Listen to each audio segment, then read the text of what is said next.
हमारे साथ हैं राष्ट्रपति awardee principal retired doctor Dayakrishna. आज हम जानेंगे उनसे जो यहाँ पर बघेल समाज इकट्ठा हुआ है उसका क्या उद्देश्य है, किस मोटिव को लेकर वो इकट्ठे हुए हैं और सरकार से क्या चाहते हैं। यहाँ पूरा गडरिया समाज इस उद्देश्य से इकट्ठा हुआ है कि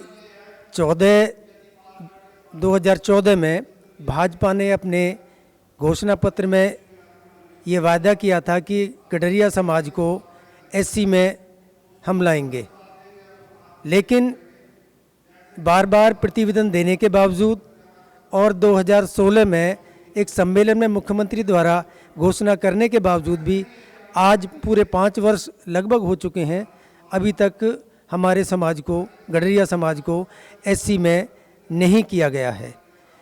इसलिए समाज के चिंतकों ने एक कोर कमेटी बनाई। उस कोर कमेटी ने इसका आयोजन किया है और पूरे हरियाणा भर से गडरिया समाज के लोग एकत्र हुए हैं और विचार विमर्श कर रहे हैं कि आगामी रूपरेखा क्या तय की जाए कि सरकार हमारे वायदे को पूरा करे। और लोकसभा इलेक्शन सिर पर हैं, 12 मई को होने हैं, तो अब एक चिंतन बैठक, मनन बैठक पूरे समाज की तरफ से वो निर्णय लेगी कि आगे उसे क्या करना है, क्या नहीं करना है। पूरे हरियाणा भर से जितनी भी सभा समितियां हैं, जो कोर कमेटी यहाँ बनी हुई है, उसने सभी को निमंत्रण दिया है। तो पूरे हरियाणा भर से गडरिया समाज यहाँ एकत्र हुआ है अपनी बात कहने के लिए, चिंतन और मनन करने के लिए। सरकार को क्या संदेश देना आप चाहते हैं। सरकार को हम संदेश देना चाहते हैं कि उन्होंने जो वायदा किया है उस वायदे को पूरा करे। चूँकि हमारे समाज का, गडरिया समाज का पेशा पशुपालन रहा है, भेड़ बकरी पालन रहा है, और अब हमारा व्यवसाय ख़त्म हो गया है, ना चारागाह रही हैं, ना पशुपालन धंधा रहा है, तो अब भूखा मरने की नौबत आ गई है। और एक बात और ध्यान दिला दूं कि आज़ादी के समय, आज़ादी से पहले भी हमारी समाज को, हमारे समाज गडरिया समाज को गैर काश्तकार में घोषित कर रखा था। हमें ज़मीन लेने का भी अधिकार नहीं था। समाज के प्रबुद्ध लोगों ने, बुजुर्गों ने कोशिश की, तब थोड़ी बहुत जिस कोई अपनी ज़मीन खरीद पाया, अदरवाइज़ हमारा समाज भूमिहीन है और ज़मीन भी हमारे पास नहीं है, पशुपालन भी हमारे पास नहीं है। आर्थिक स्थिति, सामाजिक स्थिति हमारी बहुत ज़्यादा लेवल से नीचे है। तो हम चाहते हैं कि सरकार ने जो वायदा किया है उसे पूरा करे। धन्यवाद। आज हमारी एक टीस है। टीस ये है कि इस गडरिया समाज का किसी ने आज तक भी कुछ भी नहीं सुना है। हमको सिर्फ एक वोट बैंक, वोट ले करके हमारे जरूर सांत्वना दे करके हमें लॉलीपॉप दिया है, लेकिन आज तक भी कुछ भी हमें नहीं दिया है। शुरू में इनेलो सरकार ने हमारी गडरिया समाज को उठा करके एसटी की जो मांग थी वो उठाकर सेंटर को भेज दी। उसके बाद में सरकार चाहती तो उसको आगे भी कर सकती थी, दबाव दे सकती थी, उन्होंने भी नहीं किया। फिर उसके बाद में कांग्रेस सरकार में चौधरी भूपेंद्र सिंह हुड्डा जब मुख्यमंत्री थे, उन्होंने भी यही कहा, उन्होंने एससी की मांग करके कह दिया। इसके बाद में अब हमारे यहाँ पे बीजेपी की सरकार आई है। वायदे तो किए थे कि इस समाज को हम एससी एसटी का दर्जा दे करके रहेंगे, लेकिन आज हरियाणा सरकार में 4.5 साल और केंद्र में पूरे 5 साल हो गए हैं, कुछ भी तो नहीं मिला है। मुझे तो ये लगता है एक शायद ये भी हमें लॉलीपॉप दे रहे हैं, सांत्वना दे करके कुछ भी नहीं देंगे।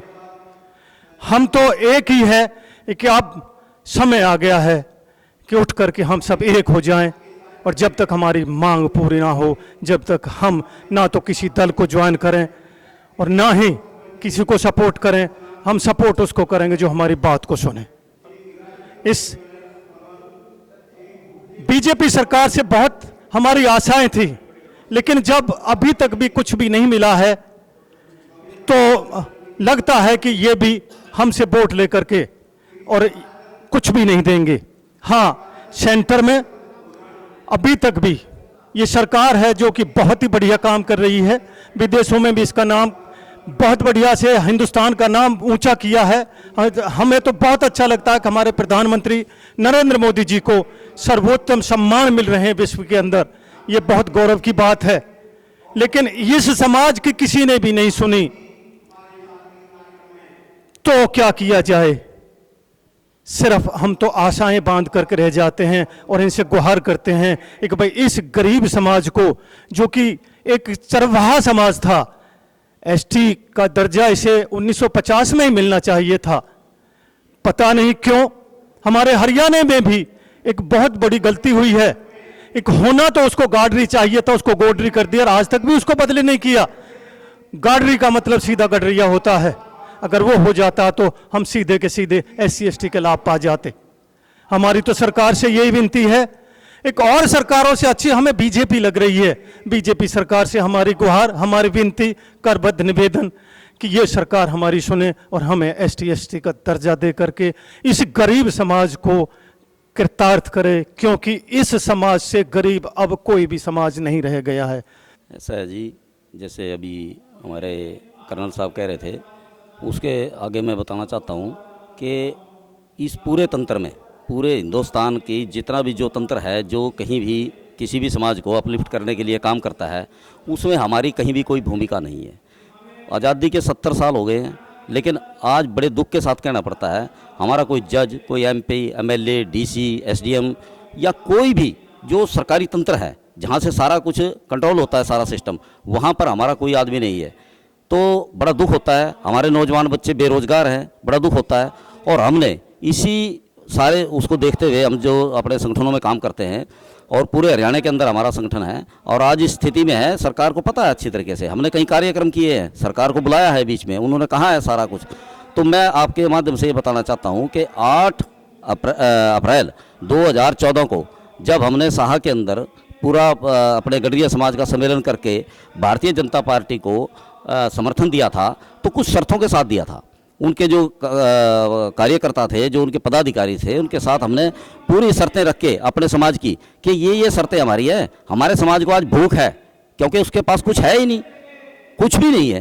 तो उन्होंने माना कि हम, सरकार अगर हमारी आती है, हम आपकी सारी बात करेंगे। और बड़े दुख के साथ कहना पड़ता है, आपके चैनल के माध्यम से मैं बताना चाहूँगा कि जो मांगों के प्रति हमारे साथ उनके बातचीत हुई थी, उनमें से अभी तक इस सरकार ने एक भी मांग को पूरा नहीं किया, बिल्कुल भी।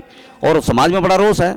उसके बारे में हमने एक बार मुख्यमंत्री जी का कार्यक्रम किया करनाल के अंदर, बहुत बड़ी रैली की, जिसमें 40-50 हज़ार हमारे लोग शामिल हुए।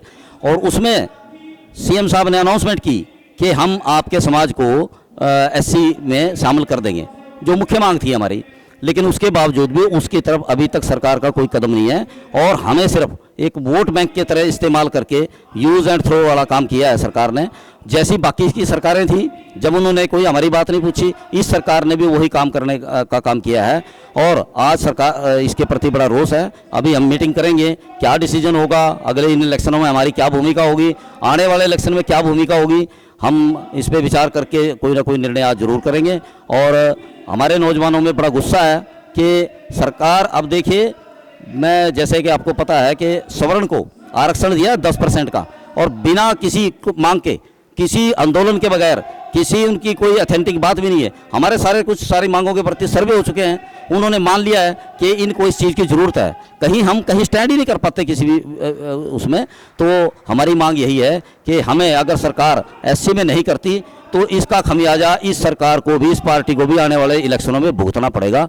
इतना हमारा कहना है हमारा। श्री रमेश जी, SC के मुद्दे पर गडरिया समाज जो आज SC के में शामिल होने की मांग कर रहा है, आइए जानते हैं वो क्या कहना चाहते हैं इसके बारे में।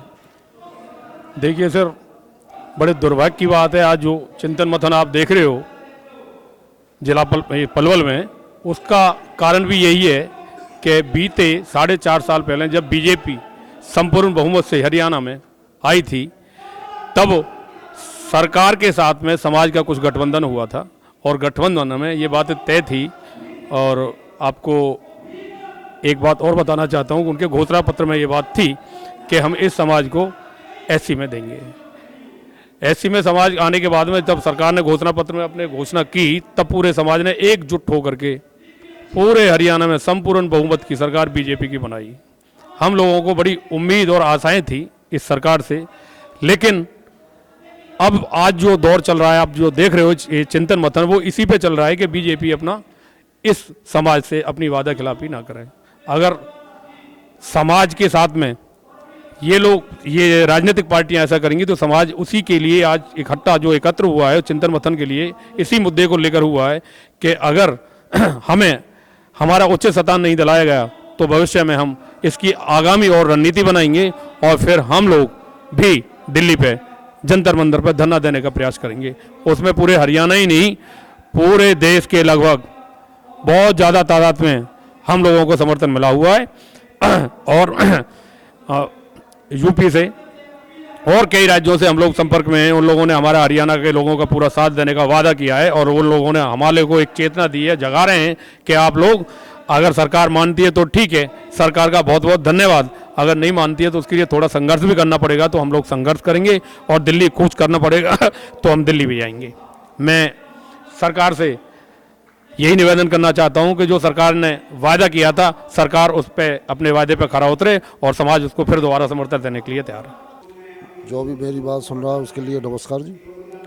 मैं ये जानना चाहता हूँ जी, मुझे 20 साल हो गए रिटायरमेंट होते हुए, और जितनी भी गवर्नमेंट गई है ये हमारे लिए बीजेपी पे बहुत भरोसा है जी उनको, और मैं थोड़ा ही समय लूँगा कि हमको बीजेपी जैसी सरकार चाहिए और बीजेपी में जितने भी हमारी पूरी हरियाणा बघेल समाज उनको वोट देगी। और मेरी यही रिक्वेस्ट है सीएम से कि हमारा ये क्या नाम है जो मांग है इसको पूरी करें और हमें एससी में डालें, क्योंकि हमारे लोग अनपढ़ बहुत है, ना हम पे ज़मीन है ना हम पे जायदाद है और गरीबी सस्ती में है, हमारे बिल्कुल मजदूर लोग हैं जी, ये भोले भाले लोग हैं, इनकी आप सुनाई कर दें तो बड़ा बड़ा धन्यवाद होगा। बस मेरा यही नम है।